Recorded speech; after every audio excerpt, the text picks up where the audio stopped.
Hey everybody, I just want to say good evening and hello. You're listening to Making Life Brighter, and I'm your host, Winifred Adams, and I was supposed to be going live tonight with CoinGeek's Wuckert Jr., and I want to let everybody know that he reached out to me just a little while ago. And the other day, he lost a line coming into his house for internet, and it hasn't been fixed yet. So apparently, he can't make it this evening, but we will reschedule this talk because I think it's a very important talk. So I'm interested in asking him a whole bunch of questions, and he offered to come on next week, maybe. So hopefully we'll be able to gather back and do that. And I think that's important. Making Life Brighter has always been a place of listening to all voices heard, all points of view, and being able to assimilate people's points of view, their position, and their information. And this is no exception. So I'm definitely looking forward to this conversation. I really have a lot to comprehend, fill in the gaps that I have, and to learn a bunch and find out what's going on. So eager to hear the updates because there's an awful lot happening around the world at the moment. And certainly, hey Amy, nice to see you. Yeah, I know. I was all geared up. I got to tell you, I was ready. I was really ready. But I have a really good interview for you guys tomorrow night. So it's already prepped and primed and waiting. And I did that even earlier today, and that was amazing. So I know you're going to love that. It's a totally different topic. It's all about my previous and most important lane in my life is the quantum healing world. And you're going to love this. I have a very special guest tomorrow. So really looking forward to that. And I've got a bunch of things upcoming for you guys. So I'm really excited that you'll take a listen in. But this is tonight's talk that I was going to have is a little bit out of my wheelhouse. It's not my kind of subject matter that I'm really schooled on. And that's okay too. It's good to get outside your comfort zone. But I do have some sort of basic tenets that I understand. And I'm really willing to put those to the test and find out more and grow as I can. So, and see um, what all sides of the fence are telling us, because I think there's so much information here, and I think quite a bit of it is not known by the general public. I think there's like a basic overview, but there's more to this story. So I'm very eager to sit down with him and find out what his knowledge base is and his, you know, true volition of what he's taking forward and how and why, etc. So anyway, I'm eager for that. And he seems like a very nice fellow. And tomorrow's going to be a super, super um, interview. You're going to love that. And it's like just a whole nother world. It's totally a different topic and one I prefer going back to in terms of I've spent a lot of time in the mechanics of things and I'm sort of missing my own lane, if you will. And I'm looking forward to that. So I think you guys will enjoy that too. The world is getting a little dicey out there, and even people are getting a little heated where they don't need to be. They're moving to and from in their own judgment because the subspace is starting to move them. And this is what Russell J. Gould warned about, as he warned about the subspace affecting people. And I see that happening. People are needing to stay really strong and really centered right now because it's definitely affecting folks. And also the magnetic pull, the magnetic shifting is real. And I know I keep telling you both on Twitter or X and other places that I'm getting a lot of clicking, a lot of movement here. And then right after I feel that clicking, there's an earthquake. So I know that I'm on track with what's happening with the earthquake kind of zone. I've been following that along since, gosh,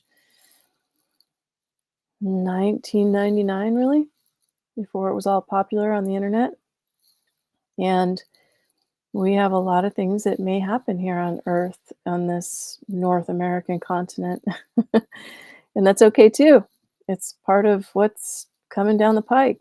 But I think our number one thing is preparedness, which is why I brought forward the interview the other day regarding Operation Blackout. I think that's really important. It's extra tools for you. And I have a whole bunch of things I'm going to add to regarding that conversation. I'm going to specifically go into it. I think that's necessary as well. Um, there's a lot of information out there, and while we have internet at our disposal, you can get as many things done and ready and prepared as possible.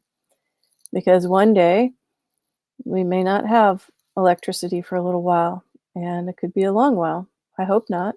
But basically, I've spent my entire adult life preparing for that.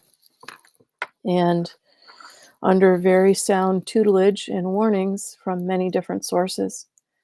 So I think that intel is sound, and I think it's a big probability. It would be great if that didn't happen, but there's a bigger potential that something like it could happen, and it would be good that people were sort of prepared for that. So also, well, my master teacher for um, spirituality and healing always said that, you know, it's not always about you when you're preparing. You may not make it through, but your neighbor might make it because of you. And that was a really good point. That's something to definitely take in and kind of ponder. Maybe it's not about you. Maybe it's not all about you, but you're doing it for humanity or you're doing it for something else, somebody else, and you don't even know that yet. So we are maybe going to get tested in the near future, and let's hope that we have our thinking hats on and are grounded. So I see that, Project Bluebeam is attempting to make waves in the world. At the same time, there are really things that are happening in the world. And we have that, trajectory coming right over here. And it's interesting because the fellow that you'll see tomorrow that I did the interview with, it's going over me and then it's going directly over him. And he's up in Canada. And so we were talking about that a little bit as well. Okay, so it's going overhead. To me, that's an opportunity to sit and focus in meditation. I may try and go live so that anybody can see it, but leading up to it and following that will be more of a focused time because the energies will be so strong. So you can look at it as a negative event, which is what everybody and their brother is preparing for. I feel more compassion for all the people that have to be first responders on that event than going through the event, because the first responders may be up against a lot of crazy things. I don't know what's going to happen, but let's hope it doesn't, and that they end up sailing through without, it's kind of like everybody preps for the big snowstorm and then it doesn't hit. Whereas we had a bad storm that was coming in January, and then boy, did it hit. It hit bad. And almost every single lawn for miles and miles had massive trees down. Massive. They're still cleaning it up. But they didn't expect it to be that bad, and it was. So, again, as Teddy pointed out in the Operation Blackout interview, he said that, you won't be able to call the police. You won't be able to call first responders. They're going to be too busy. And that's what I heard when that event happened here in January. It was chaos. I mean, they were going in all directions. And what's more crazy to that is when the big trees like that fall down, it blocks the road. Unless you have a chainsaw, you're going nowhere. So you have to wait for whomever and whatever that would be. So I think everybody coming in and kind of focusing more and having a space of centeredness and keeping it grounded is really key right now because we don't really know what's going to happen. We can see what they're lining up. And yes, this planet Nibiru might come out and show itself, and okay, and it will, probably. So, and then what? Right? And then what? Who's writing the script here? Who's writing the narrative of then what? That's what I'm contemplating right now. If you're writing the narrative for your positive outcome, tomorrow's talk will be very sweet for you. It'll be very uplifting. So I hope that you get to get in on that. And if you miss it, you can always go back for the replay because I'm premiering it on YouTube. So that's cool. I think you'll really like it, especially if you're kind of into the here and now and then the out there too. That's great. So we've had some good things. It's been a while since I've been on. There's been a lot of work being done in the background, and there's a lot of focus that's been taking place. And right now, last fall I told you about us doing this meditation challenge. We were up to 3 hours a day, and that was pretty cool. And now it's a steady 2 hours a day for those that are putting in 2 hours a day. And we're holding steady to that. So I may up the ante soon and go a little deeper. But that seems not only comforting, but very necessary at this time. And that's part of what's going on in the background here, is that anchoring in. So we have new that's coming. There's all kinds of good things that are brewing.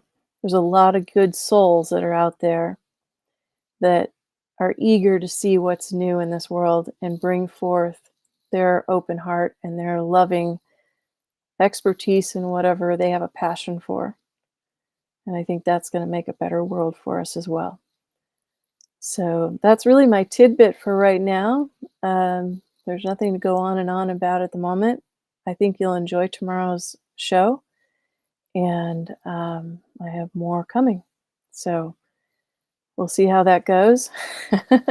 Hopefully, maybe this was cosmic, and we weren't supposed to have this conversation until after that thing goes over next week. So we'll see.